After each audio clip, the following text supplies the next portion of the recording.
Hello everyone and welcome back to Wargame Red Dragon. Today we have a extremely weird game and I'm just playing as Yugoslavia, so I'm doing standard Yugoslavia things with an M84AN, bunch of M84As, Savas, things like that, standard infantry, going up to protect Boris and the woods around here, as well as potentially go into Dimitri, but yeah, this happened, and this is why I'm casting this game. We had Canadian, Bomb, Magilica, and Sicario, who I think combined, this is at least two of them, maybe three. Yep, all three of them have units in this column. And the plan was, I distract in Boris, and they just go. So, I thought this would be rather ill-fated. As it turns out, they got some pretty nice engagements off the start against Block 15s, two of them taken down for single MiG, which is pretty nice, and an SU-25T to support, which really was thinking ahead. I did like that.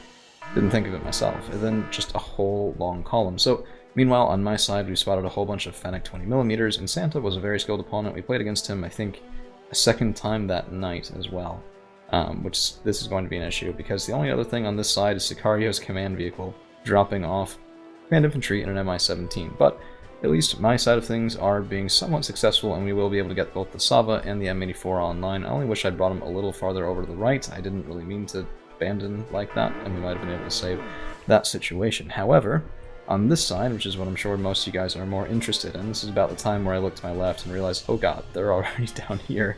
You have just the herd of Jalos, and these things are, I think, one of the pet favorite units for most Soviet players because they're so fast. And yeah, I mean, the gun's not exceptional in terms of range, but it is in terms of accuracy, rate of fire, and if you put enough low AP shells down range, it's still going to do something. So on this side I was getting a little bit panicky. We were taking out a couple things, but there was a K1, A1, both of these of course from a Blue Dragons, and or it might have, yep, there's a short arrow, so that's going to be Blue Dragons player on that side, and the M84As can hold their own, but I wasn't really feeling it, particularly because automatics are anti-everything in this game, and there was also an onion cheeky G.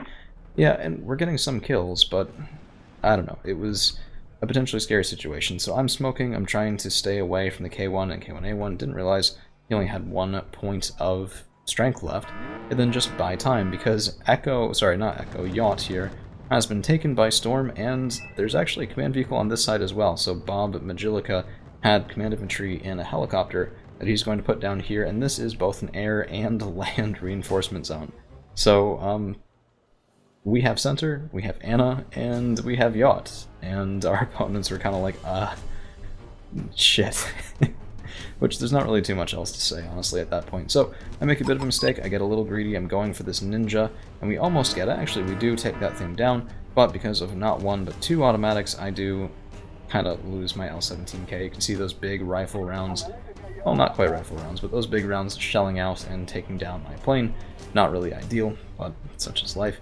And the Jalos are just continuing on, and I was just sitting back going, alright, this is fine, maybe I can get the other ninja, maybe not, there's a Viggen, there's more automatics. I think my first one actually did get out, this one's the one that gets kind of pancaked without getting the second ninja. And then I thought, alright, well, they're over there, let me just set up some base defense, so we're going to have some infantry coming in, some recon tanks coming in, and just prevent them from going right from Dimitri into center and making this, well, effectively turning the map this way, which would have been a prolonged engagement that I really didn't want to deal with, and reasonably well could have happened as well. We have nothing over here, really, just relying on quicker speed, and that's for the Jalos, sort of our make or break. So these guys are incredibly quick, and they've been staying on the road basically the entire time, which means that our opponents really didn't have the points to handle it in their bases anyway, right? Because the game starts, you throw 1,000 points mostly downfield, I guess more like 800 or so, but there the Bambu are gone. That means there's no more reinforcements for anyone in this entire game on the Blue 4 team, unless they can take ours, because, yeah, this is just not happening. So, at that point, now we have Sicario focus his attention back over here with a couple of Snezka buys. I'm trying to get my Sava up to maybe take out the OH-6, and then start poking in with M84, A's, and ANs to get a couple of cheeky kills if I can, but I was trying to be wary of enemy ATGMs, which I thought might be a reasonable thing to leave in, even if they are trying to, as I would be at this point, retreat everything back here to resecure this position. STRV 103D is going to have a very bad day. It looks like a couple of ATGMs. What were those from? That's from the OAT-64Cs? Damn. Don't see that every day. And this is actually a somewhat effective position, really. It's a bunch of Jalo kills.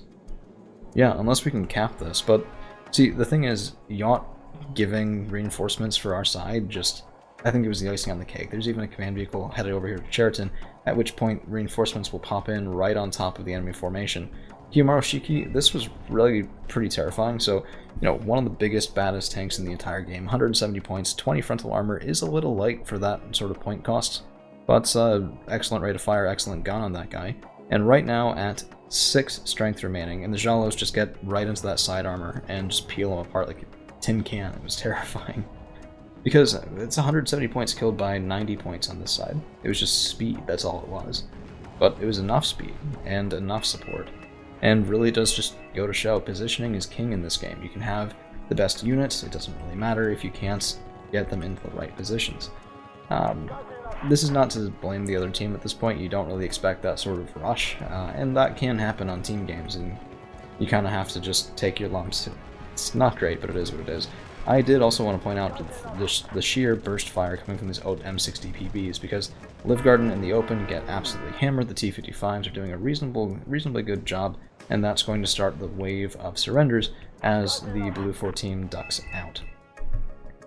So, in terms of kills and losses, it was 24-35 to 17-35. A lot of this comes from 2 command vehicle kills that we had on their back zones. That's about 120 or so apiece for both the vehicle and the command infantry in those sections. For myself, I went 490 to 195, not really exceptional, but we did have a couple of standout units. The Sava got a whole bunch of Fenix in the OH6, very happy with that. And then we also did manage to kill a TOW2 vehicle with an M84AN, which is, these are usually about 40 to 60 points. I don't quite remember this one. It's tracked, so I think it's about one of the 40 pointers. And then, yeah, that's pretty much all we got. So thank you guys for hanging around. We'll see you again real soon.